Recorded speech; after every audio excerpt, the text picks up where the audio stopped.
અરબી સમુદ્રમાં ભારતીય તટરક્ષક દળની મોટી કાર્યવાહી।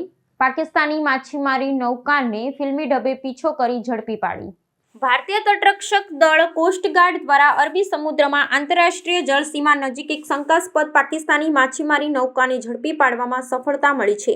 નિયમિત પેટ્રોલિંગ દરમિયાન ભારતીય જળસીમામાં અનધિકૃત રીતે પ્રવેશ કરી રહેલી આ નૌકાને તટરક્ષક દળના જહાજ દ્વારા પડકારવામાં આવી હતી। સુરક્ષા દળોના આદેશ છતાં નૌકાએ ઊભા રહેવાને બદલે પાકિસ્તાની જળસીમા તરફ ભાગવાનો પ્રયાસ કર્યો હતો। જો કે ભારતીય જવાનોએ અત્યંત ત્વરિત અને કુશળ કાર્યવાહી કરતા સમુદ્રની મધ્યમાં જ આ નૌકાને ઘેરી લીધી હતી અને ભારતીય સીમાની અંદર જ તેને અટકાવીને અંકુશમાં લીધી હતી।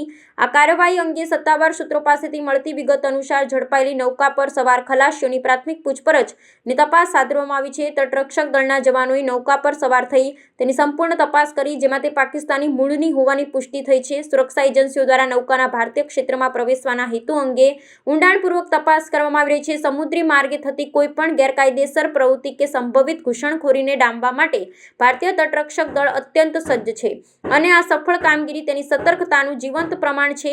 ઝડપાયેલી નૌકા અને તેના પર ખલાસીઓને વધુ તપાસ અર્થે પોરબંદર અથવા નજીકના અન્ય બંદર પર લાવવાની પ્રક્રિયા હાથ ધરવામાં આવી છે।